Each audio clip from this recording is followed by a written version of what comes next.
Hello learners. आइए राजनीतिक दल की जो हमारा चैप्टर था उसकी यात्रा को और आगे बढ़ाते हैं। और आज इस लास्ट वीडियो में हम राजनीतिक दलों की चुनौतियों के बारे में जानेंगे और इसके साथ साथ जानेंगे कि राजनीतिक दलों में सुधार कैसे किया जा सकता है। प्यारे लर्नर्स, आमतौर पर आप समाज में जब हैं, अपने आसपास के लोगों की बातें सुनते हैं, आप खुद की एक मानसिकता पर विचार करते हैं, तो आप और हम हमेशा ही लोकतंत्र में जो कामकाज में होती गड़बड़ियां हैं या जब कोई काम ठीक तरीके से लोकतंत्र में नहीं होता तो आमतौर पर हम राजनीतिक जो दल हैं उन्हीं पर सारा दोष लगाते हैं, क्योंकि एक आम आदमी के लिए राजनीतिक दल ही लोकतंत्र है। ठीक है, तो आइए बात करते हैं कि जो राजनीतिक दल हैं उनके समक्ष क्या क्या चुनौतियां हैं। प्यारे लर्नर्स, सबसे पहली चुनौती जो राजनीतिक दलों के समक्ष है वो है आंतरिक लोकतंत्र की कमी। आंतरिक का मतलब अंदर। राजनीतिक दलों के अंदर ही लोकतंत्र नहीं है। अब वो कैसे? अब उदाहरण से समझिएगा। जैसे कि मान लीजिए हम किसी भी राजनीतिक दल के अध्यक्ष पद पर किसी को बैठाना चाहते हैं, किसी को उस राजनीतिक दल का अध्यक्ष बनाना चाहते हैं, तो आमतौर पर क्या देखा गया है कि उस पार्टी के जो नेता हैं, कुछ मुख्य नेता हैं, वही आपस में डिसाइड कर लेते हैं कि उस पार्टी का अध्यक्ष कौन बनेगा। अब उसके लिए ना तो कोई वोटिंग कराई जाती है और जो सक्रिय सदस्य होते हैं उस पार्टी के, जो एक्टिव मेंबर्स होते हैं उस पार्टी के, ना उनसे पूछा जाता है, ना कोई चुनाव होता है। सीधा बस वो 4-5 जो मेन पॉलिटिकल लीडर्स हैं, नेता हैं, वही चुन लेते हैं कि अध्यक्ष कौन बनेगा। यानी कि पहली चुनौती है आंतरिक लोकतंत्र की कमी। उसके बाद आई दूसरी चुनौती, वंशवाद की चुनौती। वंशवाद का मतलब है बेटा, आप जानते हैं कि जो कई पार्टीज हैं वो किसी एक इंडिविजुअल की विचारधारा पर या कुछ लोगों के संगठित समूह की विचारधारा पर आधारित होती है। अब वो पार्टी तो बन गई, कुछ लोगों ने एक पार्टी को बना दिया, लेकिन आमतौर पर यह देखा गया है कि भविष्य में जैसे जैसे वो पार्टी चुनाव लड़ती है, राजनीतिक जो हमारी प्रक्रियाएं होती हैं उनमें भागीदारी अपनाती है, तो हम ये देख पाते हैं कि उस पार्टी पर जो कंट्रोल है, जो नियंत्रण है, आमतौर पर उसी परिवार का चलता रहता है जिस परिवार के सदस्य ने उस पार्टी को बनाया है। यानी कि पहले उस पार्टी को पिताजी संभाल रहे थे, अब उनके बेटे उस पार्टी को संभालना शुरू कर देते हैं। तो ये भी कहीं ना कहीं चुनौती है, क्योंकि लोकतंत्र की कमी तो यहां पर भी है। ठीक है, उसके बाद बात करते हैं तीसरी चुनौती। राजनीतिक दलों के समक्ष एक सबसे बड़ी चुनौती ये है कि खासतौर पर चुनाव के दौरान, चाहे वो विधानसभा के चुनाव हुए या लोकसभा के चुनाव हुए, इन चुनावों के दौरान जो पैसे वाले लोग हैं या जो आपराधिक तत्व हैं, जिन पर क्रिमिनल केसेस हैं, ऐसे लोग राजनीतिक दलों से जुड़ने की कोशिश करते हैं और जुड़ भी जाते हैं।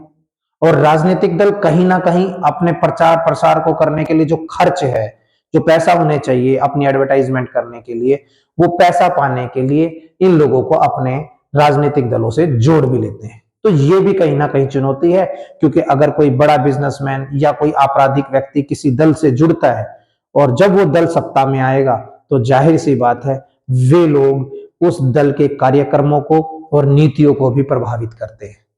ठीक है, चौथी जो चुनौती है वो है कि पार्टियों के बीच में ही विकल्पहीनता है। मतलब कि हर एक पार्टी जब भी अपनी विचारधारा को आम जनता के समक्ष रखती है, तो हर एक दल यही कहता है कि गरीबों के लिए काम करेंगे, अल्पसंख्यकों के लिए काम करेंगे, पिछड़े लोगों के लिए काम करेंगे, दलित लोगों के लिए काम करेंगे। कहीं ना कहीं हर पार्टी के जो विचार हैं वो एक जैसे से लोगों को लगते हैं।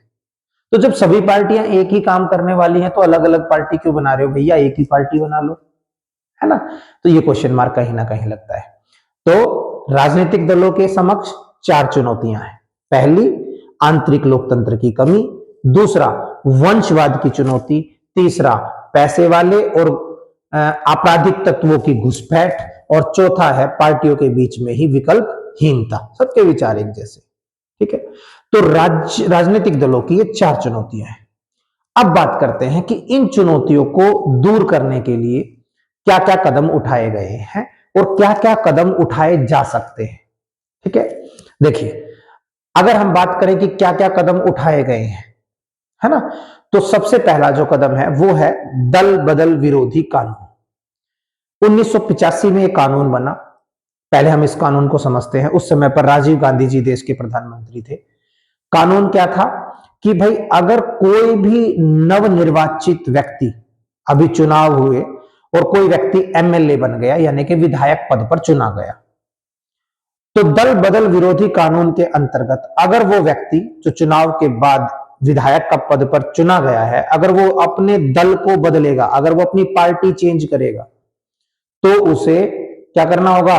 उस जो पद उसने संभाला है पहले उसे वो पद छोड़ना होगा और उसे दोबारा से चुनाव लड़ने पड़ेंगे उस पार्टी का उम्मीदवार बनकर जिस नई पार्टी को उसने ज्वाइन किया है। ठीक है, यानी कि अब अगर वो अपने दल को बदलेगा तो वहां उस सीट पर चुनाव दोबारा होंगे। अब बात करते हैं कि इसकी जरूरत क्यों पड़ी। जब तक ये कानून नहीं बना था प्यारे लर्नर्स, तब तक क्या करते थे, कोई भी व्यक्ति, कोई भी उम्मीदवार जो चुनाव जीत जाता, कहीं का विधायक बन जाता, तो जो सत्ता दल होता था या जो दूसरी पार्टियां होती थी वो उसे अपने दल में आने के लिए अलग अलग जो है प्रपोजल रखती थी कि भाई तू हमारे दल में आ जा, अगर आप हमारी पार्टी में आ जाएंगे तो हम आपको शिक्षा मंत्री बना देंगे या स्वास्थ्य मंत्री बना देंगे। तो प्रलोभन देते थे दूसरे दल और वो आदमी पार्टी बदल लेता था, एक पार्टी से दूसरी पार्टी में जंप कर जाता था। ठीक है, तो ये जो स्थिति थी ये तो ठीक नहीं थी। तो इस स्थिति को रोकने के लिए दल बदल विरोधी कानून बनाया गया। अब अगर कोई व्यक्ति अपना दल बदलेगा तो उसे उस क्षेत्र में चुनाव भी दोबारा लड़ने पड़ेंगे। उसके साथ साथ क्या कदम उठाए गए? शपथ पत्र, यानी कि जब भी कोई उम्मीदवार जो चुनाव लड़ने वाला है दोस्तों, उसे एक शपथ पत्र देना होता है। शपथ पत्र क्या है? कानूनी कागज है जिसपे वो कोई भी उम्मीदवार अपनी संपत्ति से संबंधित ब्यौरा देता है कि उसके पास कितनी संपत्ति है, और अगर उसके खिलाफ कोई आपराधिक मामला चल रहा है तो उसका ब्यौरा उस शपथ पत्र में लिखता है और अपने हस्ताक्षर नीचे करता है कि हाँ भाई मेरे पास इतनी संपत्ति है, इतना पैसा है और मेरे खिलाफ ये आपराधिक मामला कोर्ट में चल रहा है। तो इससे क्या हो जाता है, लोगों को उस शपथ पत्र के माध्यम से उस उम्मीदवार के बारे में ज्यादा जानकारी मिल जाती है। ठीक है, उसके बाद अब सांगठनिक चुनाव कराना और आयकर रिटर्न भरना भी जरूरी हो गया है। देखिए अब क्या होगा, अगर किसी भी राजनीतिक दल का अध्यक्ष पद किसी को चुना जाएगा तो उसके लिए चुनाव करना भी अनिवार्य हो गया है कि भाई वोटिंग होगी। ऐसे नहीं किसी को भी अध्यक्ष बना दो राजनीतिक दल का, है ना, ऐसे तो कोई पैसे वाला व्यक्ति ही अध्यक्ष बन जाएगा, है ना। तो चुनाव कराओ भाई, ताकि जो नीचे बिना पैसे वाले लोग हैं, जो अच्छी राजनीति करना चाहते हैं, जो देश के विकास में एक महत्वपूर्ण भूमिका निभाना चाहते हैं, वो भी ऊपर की तरफ आए, ऊपरी पायदान पर आए और देश का विकास में एक महत्वपूर्ण भूमिका निभा सके। उसके साथ साथ अब राजनीतिक दलों को आयकर रिटर्न भी भरना होता है, इनकम टैक्स रिटर्न। इसमें क्या होता है दोस्तों, जो हमारे राजनीतिक दल हैं उन्हें इनकम टैक्स डिपार्टमेंट को ये बताना होता है कि भैया हमारे पास इतना पैसा आया इस साल में, लोगों ने हमें दान दिया और हम लोगों ने उस पैसे को यूटिलाइज किया। पहले ऐसा नहीं था, किसी भी राजनीतिक दल के पास पैसा कितना आया, कहां से आया, इसकी जानकारी जो थी अनिवार्य नहीं थी देनी, पारदर्शिता की कमी थी। लेकिन अब पारदर्शी होती जा रही हैं चीजें, अब उन्हें बताना पड़ेगा कि ये पैसा किसने दिया, कहां से आया। ठीक है, तो कहीं ना कहीं राजनीतिक दलों की स्थिति में सुधार आएगा। इसके साथ साथ कुछ ऐसे प्रपोजल भी हैं, कुछ ऐसे कदम भी उठाए जा सकते हैं जो राजनीतिक दलों ने अभी तक स्वीकार तो नहीं किए हैं लेकिन उठाए जा सकते हैं। जैसे कि सदस्यों का रिकॉर्ड रखना अनिवार्य कर दिया जाए, यानी कि किसी भी राजनीतिक दल में कितने सदस्य हैं उनका रिकॉर्ड बना दो, ताकि उससे ये पता चल जाए कि किसी भी व्यक्ति को अगर अध्यक्ष बनाया गया है तो वो व्यक्ति उस दल से कब जुड़ा था, और बहुत जल्दी पैसे के बल पे तो वो कहीं उस दल में एक अच्छे पद पर तो नहीं चला गया है। तो रिकॉर्ड बनाना अनिवार्य होना चाहिए।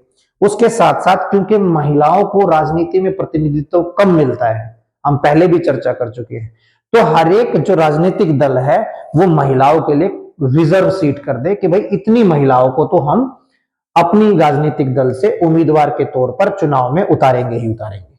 ठीक है, ताकि महिलाओं का प्रतिनिधित्व बढ़े।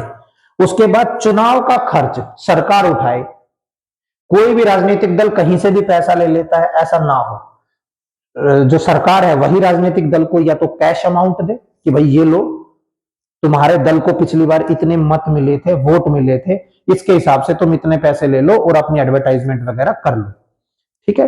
या फिर क्या होता है कि भाई उन्हें पेपर दे देना, एडवर्टाइजमेंट बोर्ड्स दे देना, ये भी सरकार प्रोवाइड कर सकती है। इसके अलावा राजनीतिक दलों के अलावा लोगों की भागीदारी को भी बढ़ाना है हमें, जैसे कि दबाव समूह, इस पर भी हम चर्चा कर चुके हैं। मीडिया, ये मीडिया और दबाव समूह ये ऐसी भागीदारी है जो राजनीतिक दलों में सुधार ला सकती हैं और लोकतंत्र को मजबूत कर सकती है। तो दोस्तों, आज की जो हमारी वीडियो रही उसमें हमने जाना राजनीतिक दलों के समक्ष क्या चुनौतियां हैं। 4 चुनौतियां: आंतरिक लोकतंत्र की कमी, वंशवाद की चुनौती, आपराधिक व्यक्ति, आपराधिक तत्व और पैसे वाले तत्वों की राजनीतिक दलों में घुसपैठ, और चौथी जो चुनौती है वो है पार्टियों के बीच में विकल्पहीनता। इसके बाद इन चुनौतियों को या इन राजनीतिक दलों में सुधार लाने के लिए हम क्या क्या कर सकते हैं। हाल में उठाए गए कदम कौन कौन से: दल बदल विरोधी कानून, शपथ पत्र अब हमें भरना होता है, चुनाव जरूर होंगे पार्टी के अंदर भी, और आयकर रिटर्न, इनकम टैक्स रिटर्न भी हर पार्टी को भरना है। इसके अलावा सदस्यों का रिकॉर्ड रखना, महिलाओं के लिए रिजर्व सीट, चुनाव का खर्च सरकार उठाए और लोगों की भागीदारी बढ़े, दबाव समूह और मीडिया अच्छी भूमिका निभाए। अभी ये पाइपलाइन में है, देखते हैं राजनीतिक दल इन सुझाव को माने या ना माने। तो इस तरीके से राजनीतिक दल हमारा चैप्टर जो है वो कंप्लीट होता है। आशा करता हूं कि ये वीडियोस आपके काम आएंगी। Thank you. जय हिंद, जय भारत।